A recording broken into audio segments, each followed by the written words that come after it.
Ele foi escritor, teólogo, compositor, reformador e talvez a figura religiosa mais conhecida do século XVI. Seu nome, Martinho Lutero. Foi prezado pelas multidões alemãs, porém insultado pelas autoridades da Igreja Romana. Filho de um mineiro rico, explorador de cobre, chegou a talvez ser o principal motivador do maior dos períodos religiosos, sociais, políticos da história europeia. A Reforma.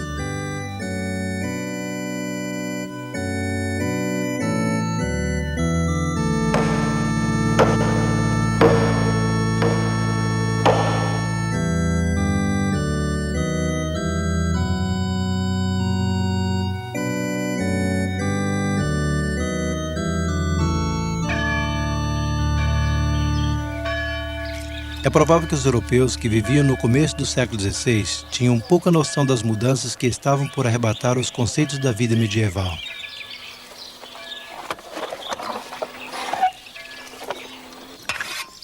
Calcula-se que 80% deles ainda cultivavam a terra do mesmo jeito que os fizeram seus antepassados por 1000 anos. Contudo, os sinais denotavam que uma mudança era iminente. A invenção da imprensa por Johann Gutenberg, a elaboração do papel e o espírito geral de investigação que a Renascença fomentou.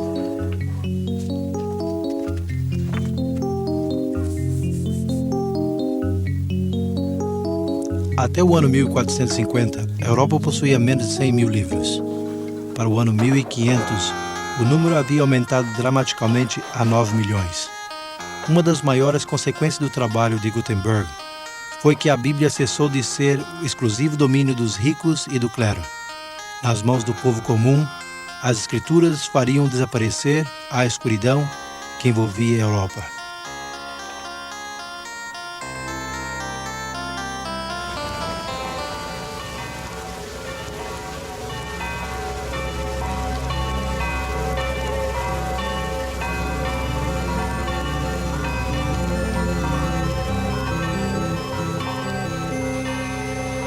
Elevando-se acima dos reis e seus súditos, encontrava-se a igreja medieval.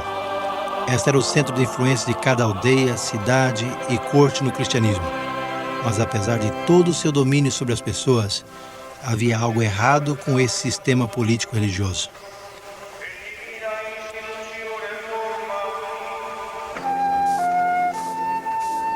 A Europa estava cheia de gente provavelmente educada, de sacerdotes e monges indolentes e amantes de prazeres, que se interessavam mais nos benefícios pessoais do sacerdócio e no poder que eles lhes conferia do que no mesmo bem-estar espiritual daqueles a quem deveriam servir.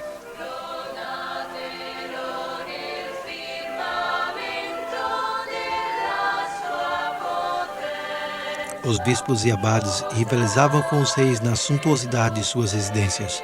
Os bispados, isto é, a região em que o bispo controlava, eram vendidos ao que melhor ofertava. De fato, a vida de muitos clérigos tinha chegado a ser um escândalo para a religião.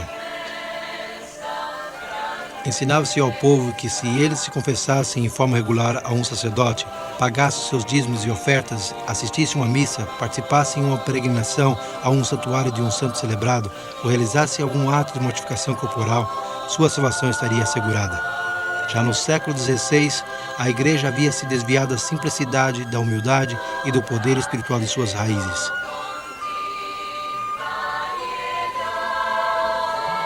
Então, como foi que tudo mudou?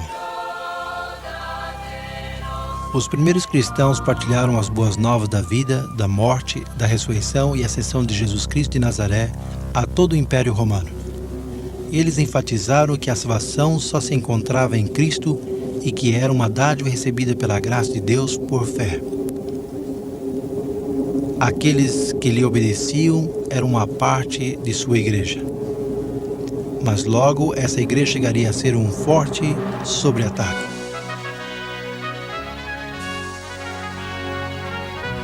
No princípio, a agressão veio da parte externa. Os imperadores romanos como Nero, Trajano e Diocleciano assassinaram milhares de cristãos por sua fé. Aqui no Coliseu, por exemplo, os cristãos foram lançados nas feras para serem despedaçados, enquanto a multidão aplaudia freneticamente.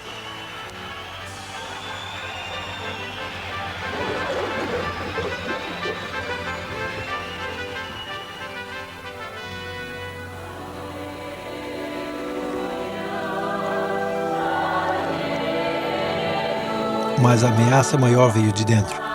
No livro dos Atos, encontramos o apóstolo Paulo advertindo aos bispos e anciãos que dentre eles sairiam homens que falsificariam a verdade para conseguir adeptos. Na segunda carta aos Tessalonicenses, ele também alertou a igreja da futura rebelião interna que revelaria o que ele chamou o homem do pecado, que se oporia e se exaltaria sobre tudo o que se chama Deus ou se adora.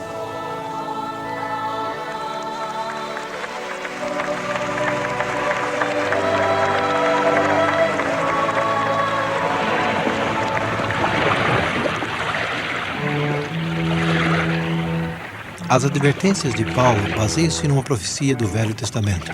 Séculos antes, o profeta Daniel, no 7º capítulo de seu livro, descreveu a ascensão de 4 impérios mundiais, simbolizados por 4 bestas que saíram do mar. Um leão, um urso, um leopardo de 4 cabeças e uma 4ª besta horrível com 10 chifres. Ele contou como o 4º império seria o mais forte de todos, mas que seria dividido em 10 reinos menores.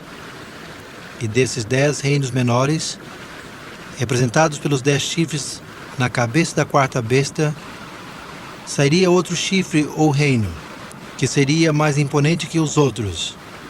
Este faria guerra contra o povo de Deus, levantaria blasfêmias contra o Altíssimo, e até pensaria em mudar os tempos predeterminados e a lei de Deus.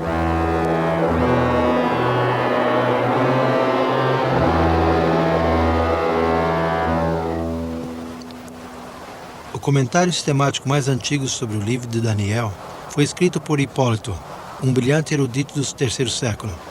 Ele foi um dentre os que identificaram a Roma como o 4º grande império da profecia de Daniel. Hipólito predisse que a queda de Roma seria o próximo grande evento mundial, seguido pela aparição do Anticristo. Desde o 2º século, encontramos os cristãos orando pela continuidade do Império Romano, para que se adiasse a aparição do temido Anticristo. Cumprindo a predição, esse poder surgiu dentro do Império Romano. Dentre os bispos que haviam sido nomeados líderes da igreja em diferentes regiões, o bispo de Roma gradualmente assumiu o papel principal. O pastor de Roma, a rainha das cidades, chegou a ser o rei dos bispos.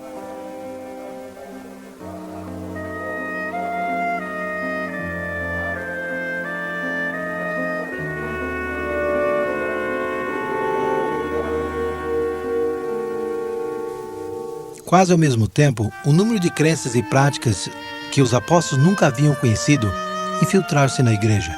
Introduziu-se a veneração aos anjos, aos santos e a adoração às imagens e relíquias. A observância do domingo, pouco a pouco, substituiu a do 7º dia, o sábado. A doutrina do purgatório foi estabelecida e as orações eram dirigidas a Maria e aos santos. A igreja ensinava que o pão e o vinho da Santa Ceia eram o corpo e o sangue real de Cristo, fazendo da missa um sacrifício. A confissão dos pecados ao sacerdote tomou o lugar da oração simples e direta do crente a Deus para obter perdão. E a igreja somente outorgava perdão àqueles que tentavam expiar os seus pecados através de penitências.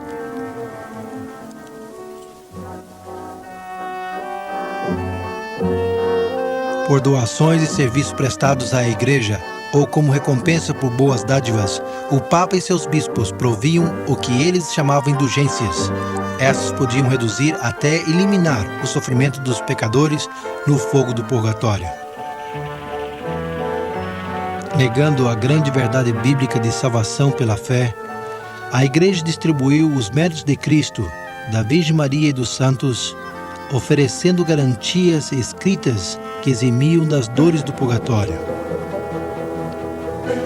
Também se podia comprar de um bispo a absolvição de anos de castigo no purgatório, quando se reparava uma igreja, se construía uma ponte, ou cercava um bosque, tanto como recitando certo número de preces, ou fazendo peregrinações para ver as relíquias dos santos.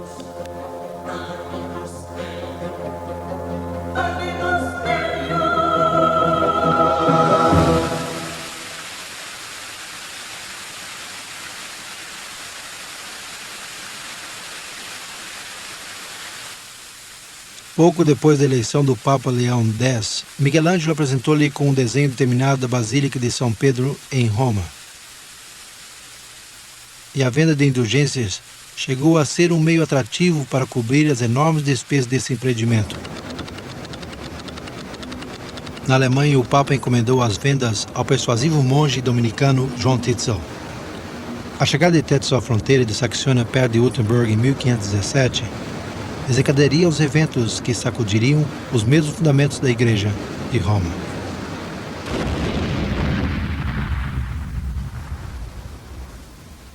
Certamente que a Igreja no século XVI havia se afastado da verdadeira fé e necessitava desesperadamente uma reforma. Mas isso requeria alguém que tivesse a coragem de enfrentar a organização eclesiástica mais poderosa que o mundo jamais conheceu. Martinho Lutero era exatamente esse homem.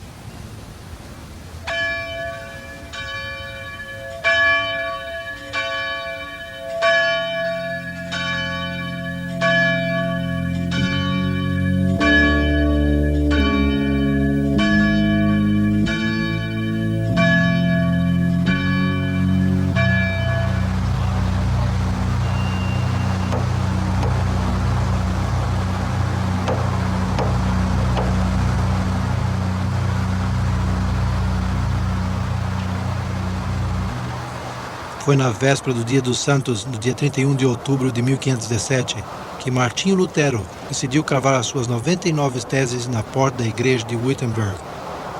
A sua decisão não poderia ter sido melhor, porque no dia seguinte os peregrinos se congregariam na igreja para ver a extensa coleção de relíquias sagradas que pertenciam a Frederico o Sábio, reitor de Saxônia. Em exposição, havia um fragmento de madeira, supostamente da Arca de Noé, um pouco de fuligem do ardente forno de Babilônia, um pedaço de madeira da manjedoura de Jesus, alguns pães da última ceia, um galinho da sarça ardente de Moisés e mais 19.000 ossos santos. Mas o mais importante era que ver esses artefatos resultava em indulgências para a redução do purgatório até 1.902.202 anos e 270 dias.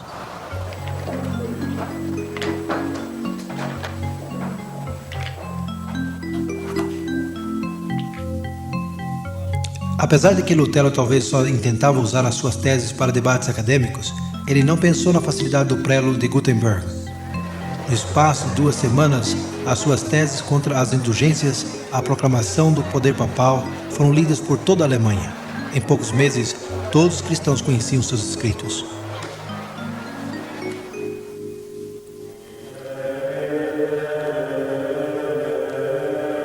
Para Lutero, só a ideia das indulgências era repugnante, pois sendo ainda um monge inexperiente, ele havia chegado a um esgotamento mental e físico, pelo seu ardente esforço para alcançar o perdão dos seus pecados. Se alguma vez um monge puder chegar ao céu pela vida monástica, seria eu. Mas ao ler o Novo Testamento, ele descobriu algo surpreendente. Foi descobrir que o perdão dos pecados é uma dádiva de Deus, e não algo que se compra ou se ganha. O reconhecimento dessa exultante verdade da salvação pela fé chegou a ser a pedra angular da Reforma e fez com que Lutero reconhecesse que o clero nunca poderia ser o mediador entre Deus e seu povo, como a Igreja ensinava e praticava. De onde emanaram essas convicções? Não foi por decreto dos papas ou concílios, senão pelo estudo da sola Escritura, da Escritura somente. No entanto, a autoridade papal deu pouco mérito às crenças desse diabo vestido de monge. Ele foi excomungado em junho de 1520 e os seus escritos foram condenados ao fogo.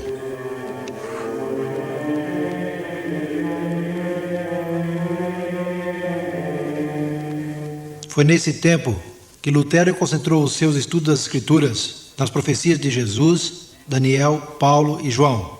Com respeito à ascensão do Anticristo, os capítulos 7 e 8 de Daniel e a descrição de Paulo sobre o homem do pecado em 2 Tessalonicenses 2, receberam atenção especial.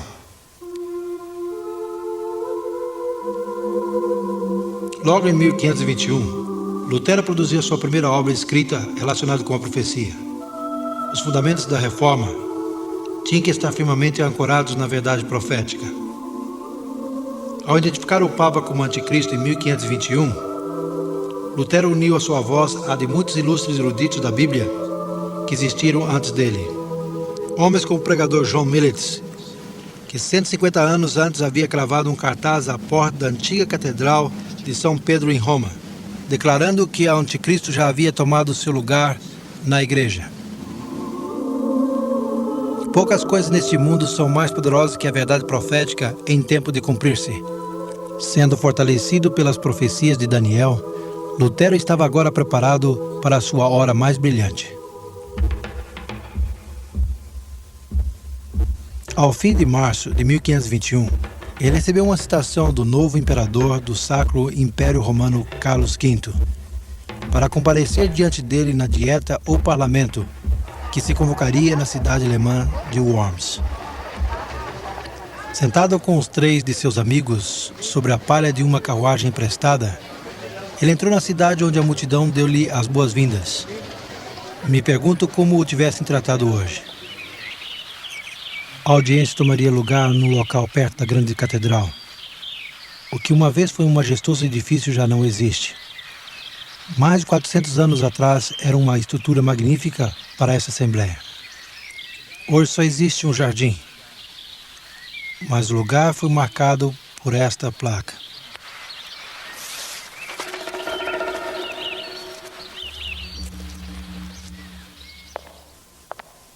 Nunca antes, em nenhuma época, um humilde monge havia comparecido em frente de tantos reis, príncipes, nobres, deputados, embaixadores, barões, senhores do reino, bispos e prelados da igreja.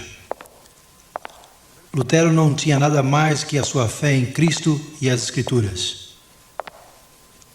Quando lhe pediram que desdissesse dos seus escritos, ele pronunciou as palavras que sacudiram o mundo.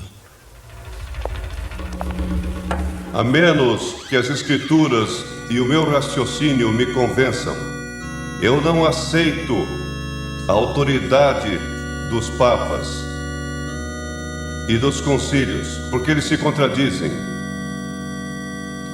A palavra de Deus cativou a minha consciência. Eu não posso, nem quero retratar-me em nada, porque ir em contra da consciência não é correto, nem prudente. Mantenha minha palavra, não posso mudar. Ajuda-me, Deus. Amém.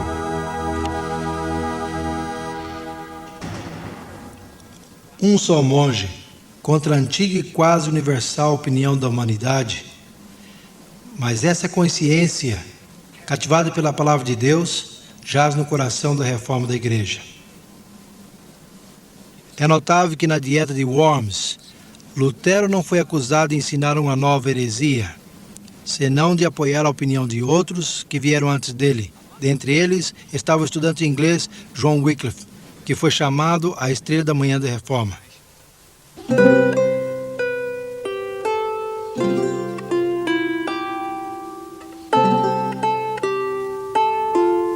Wycliffe dedicou-se ao estudo da verdade conforme ele encontrou nas escrituras em latim.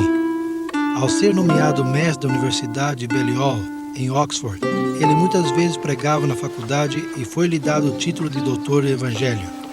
No seu estudo sobre Daniel, ele também identificou o sistema papal como um anticristo. Mas os seus comentários contra o clero fizeram com que fosse despedido de Oxford. Para a surpresa dos bispos ingleses, isso não diminuiu a sua influência. Como reitor aqui em Lutterworth, Leicestershire, ele continuou convidando ao bispo, ao clero, à nobreza para reformar a igreja. A maior contribuição de Wycliffe foi talvez a supervisão da primeira tradução da Bíblia para o vernáculo inglês. Isso formou o fundamento para a reforma que se seguiu e acendeu uma luz na Inglaterra que jamais se apagaria.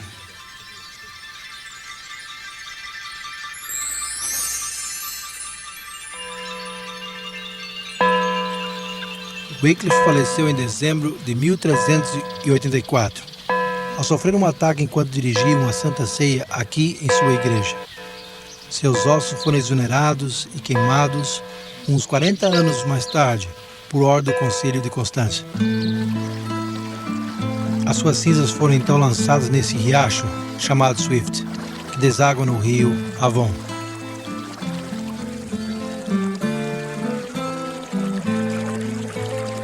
Rio Avon ao Sevna, o Sevna até o mar, assim como a obra de Wycliffe, como as águas se estenderá.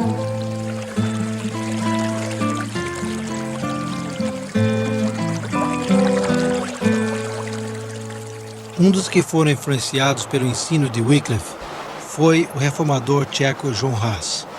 Assim como Wycliffe, Hus reivindicava que o povo de Deus não está confinado às decisões dos concílios, pois estes estavam em conflito com as leis de Cristo. Para Hus, a Bíblia era a autoridade suprema. Em 1412, ele foi posto sob a interdição do rei. Hus declarou que isso aconteceu-lhe por ter pregado a Cristo e o Evangelho e ter exposto o anticristo. Quando foi chamado a responder à acusação de heresia, o imperador Sigismundo prometeu-lhe salvo-conduta até Constância. Mas ao chegar ali, o levaram à prisão.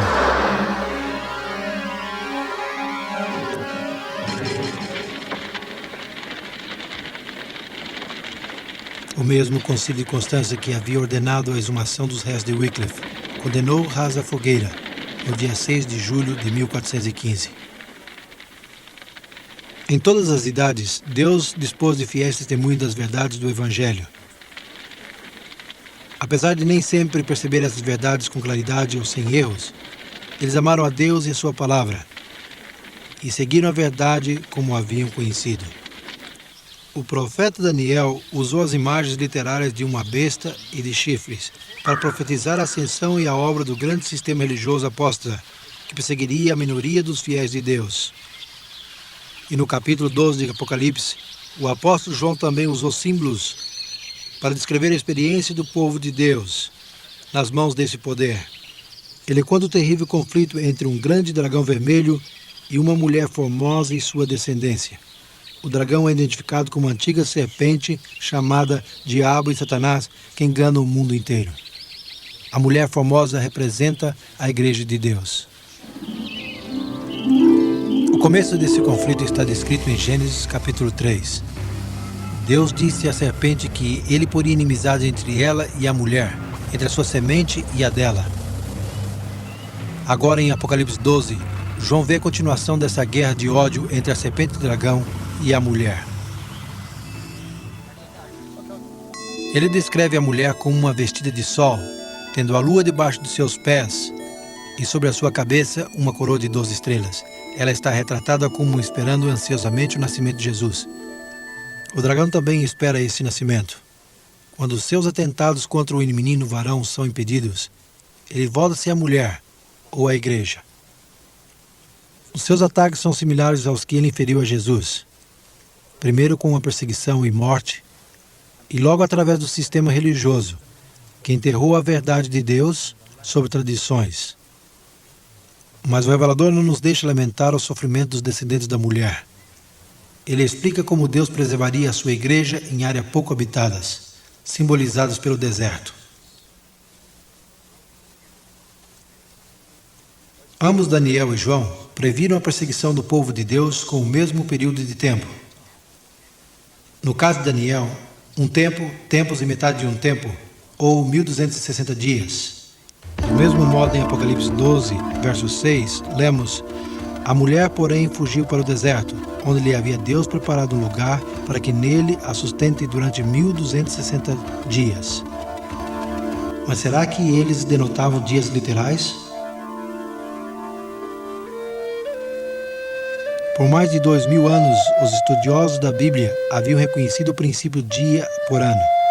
Muito antes do nascimento de Cristo, os judeus que traduziram o Velho Testamento ao grego foram os primeiros em aplicar esse princípio no livro de Daniel. Desde o século XII, os escritores cristãos também identificaram os 1260 dias como 1260 anos. Durante esse tempo, a igreja fugiria do dragão, mas Deus prepararia um lugar seguro para o seu povo.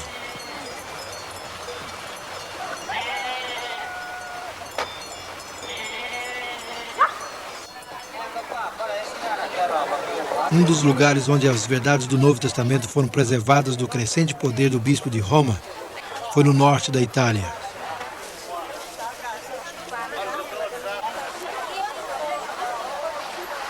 Ao fim do século IV, Ambrósio, o bispo de Milão, proclamou uma teologia evangélica que é difícil de diferenciar daquela estabelecida pela fé protestante 1000 anos depois. Aqui nessas planícies e montanhas, ao ocidente de Milão, as testemunhas ainda aferravam-se às doutrinas da Igreja Apostólica e não estavam de acordo com as crescentes superstições e perversões da Igreja. Cláudio, o bispo de Turim, que muitas vezes chamava de protestante do século IX, também defendeu autoridades das Escrituras.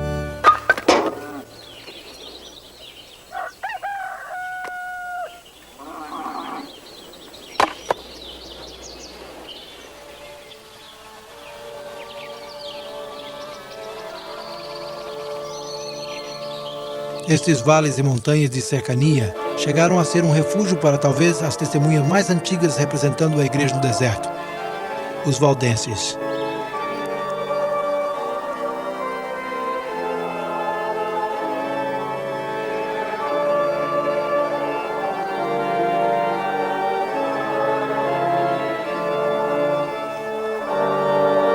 A sua devoção e perseverança preencheram algumas páginas mais brilhantes da história da igreja. Muitos disseram que o nome Valdenses é derivado de Pedro Aldo, quem fundou o grupo Poor Men of Lyons, no fim do século XII. Mas a história mostra que os grupos evangélicos do norte da Itália defenderam os ensinos da Igreja Apostólica muito antes da chegada de Waldo.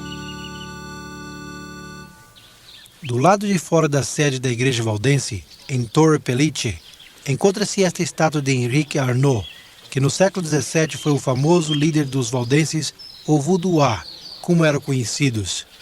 Ele uma vez disse do seu povo: em verdade, os valdenses são descendentes daqueles refugiados da Itália, que pregaram o evangelho ali depois de São Paulo, e depois fugiram do seu belo país, como a mulher mencionada no Apocalipse, a essas montanhas agrestes, onde até hoje passa o evangelho de pai para filho, com a mesma pureza que lhe foi pregado a Paulo.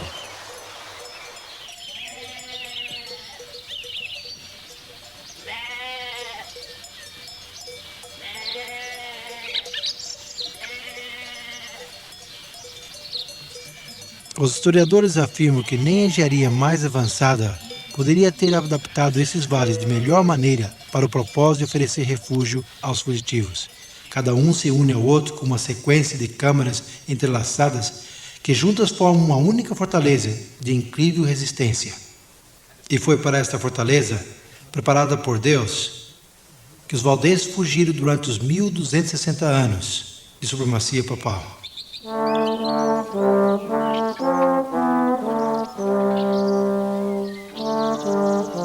No âmago dessas montanhas está situada a região mais importante de todos os seus vales, o Prado del Torno. Era este vale, regado pelo rio Agrona e coberto de milharais, pastagens de árvores frutíferas e enormes castanhos, que os valdenses com frequência vinham quando atacados pelos seus inimigos.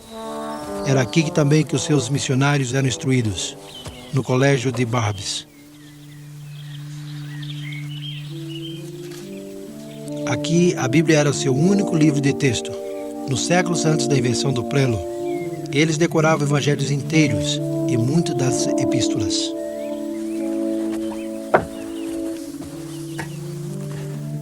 Aqui, sobre esta antiga mesa de pedra, os estudantes de Barbes, um após outro, transcreviam as escrituras ao vernáculo romântico, pois os valdenses foram um dos primeiros povos da Europa em obter a tradução das escrituras.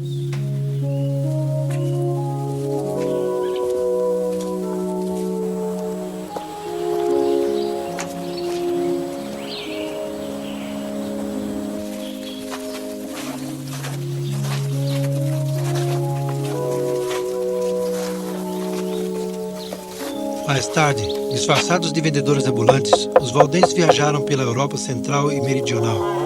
Ocultando cópias do Novo Testamento em suas roupas, lhes era possível deixar aos seus clientes mais que apenas conforto material. Vendo que os valdenses cresciam em número e influência, a Igreja de Roma começou a inquietar-se muito. Reconheceu que, se permitissem a expansão do movimento, chegaria a superar tudo aquilo que Roma havia levado séculos para realizar.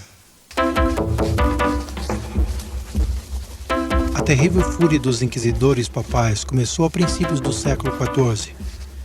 Os simples e pacíficos valdenses chegaram a ser parte da Igreja do Deserto, como João, o Revelador, tinha predito.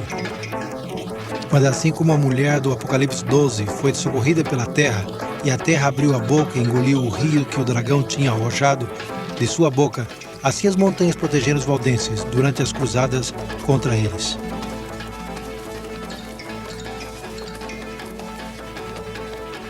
As densas florestas, aparentemente intransitáveis, cadeias montanhosas e o isolamento dos seus vales serviram como as suas únicas defesas.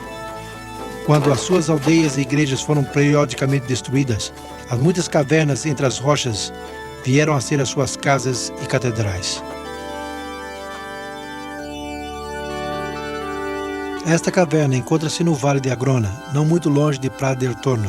É conhecida como a Igreja da Caverna, e não é muito difícil ver porque os inimigos dos valdenses tinham dificuldade para encontrar esconderijos.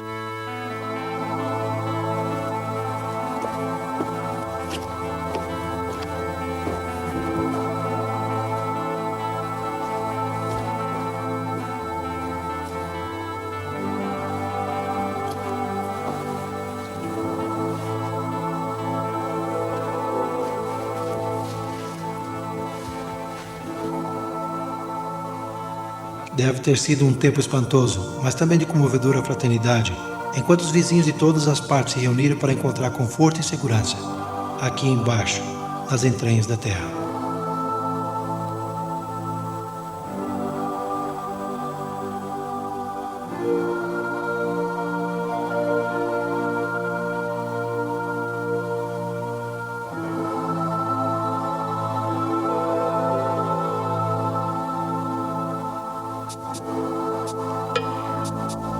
Em 1487, apenas 4 anos depois do nascimento de Lutero, o Papa Inocente VIII decidiu purificar os vales de seus habitantes, prometendo a remissão de todos os pecados daqueles que se alistassem para a cruzada.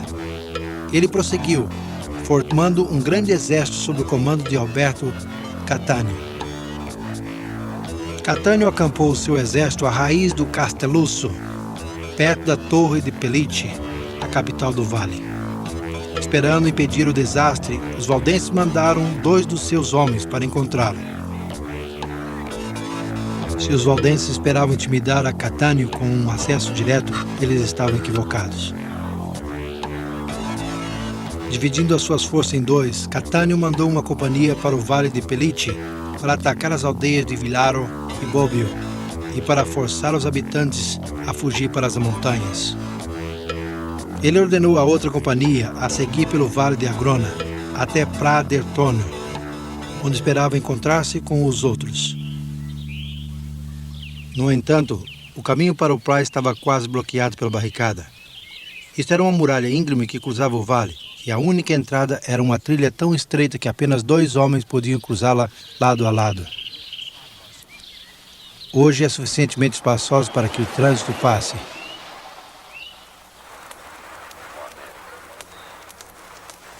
Aqui em Prado del Torno, os valdenses reuniram-se para resistir uma vez mais. Antes eles oraram, entregando as suas vidas a Deus.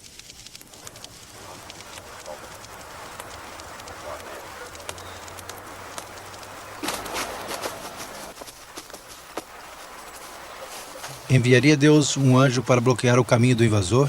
Ou se extinguiria a chama vacilante da verdade de Deus para sempre?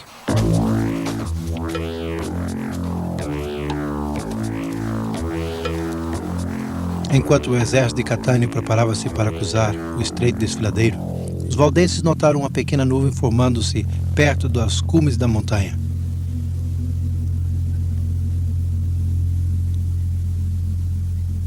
A nuvem cresceu e escureceu-se rapidamente, até finalmente cobrir o vale. A densa névoa causou confusão imediata.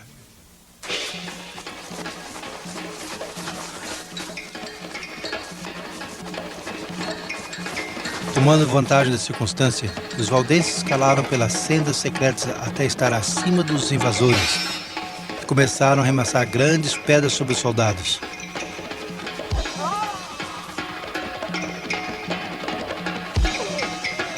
Em meio do pânico resultante, as forças de Catânio começaram a lutar entre si, até que quase nenhum homem restou.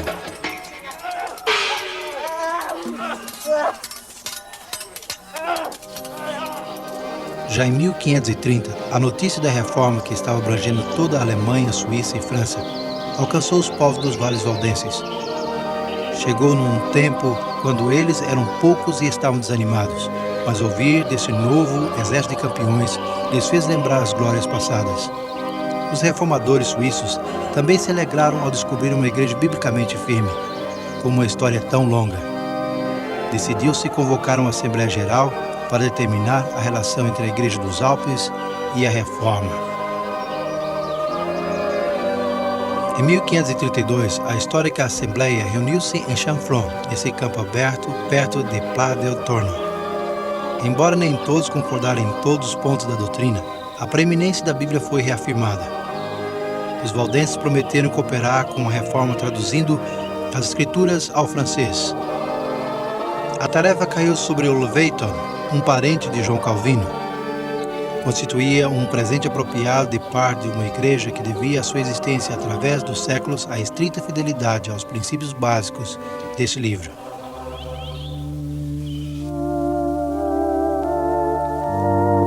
Tragicamente, as perseguições aos valdenses não cessaram com a Reforma.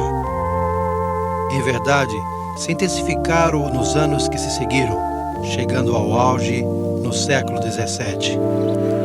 O tempo curou a cicatriz do grande massacre de Páscoa em 1655. No entanto, a lembrança ficou permanentemente gravada nas mesmas pedras e fissuras do enorme Casteluço.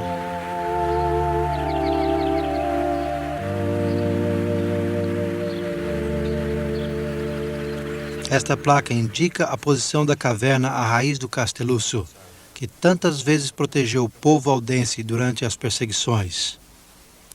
No final de abril de 1655, os povos dos vales fugiram ao seu refúgio uma vez mais.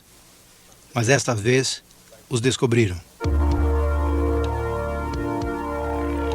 Um por um, homens, mulheres e crianças foram arrastados das profundidades e lançados ao terrível precipício.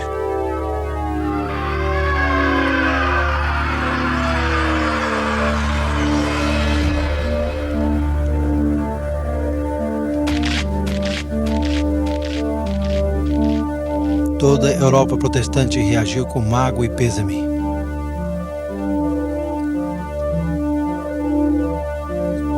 O cego poeta inglês John Milton escreveu um dos seus mais poderosos sonetos em lembrança dos mártires do Casteluço. Vinga, ó Senhor, os teus santos massacrados, cujos ossos jazem espalhados nas frias montanhas alpinas. Eles que guardaram a verdade antiga tão pura, quando nossos pais adoravam troncos e pedras. Não te esqueças. Em teu livro grava os gemidos dos que foram as tuas ovelhas, e no seu velho aprisco, mitigados pelos piamonteses sanguinários, que lançaram mães e crianças ao abismo de pedras. Seus lamentos os vales repetirão aos montes, e estes ao céu.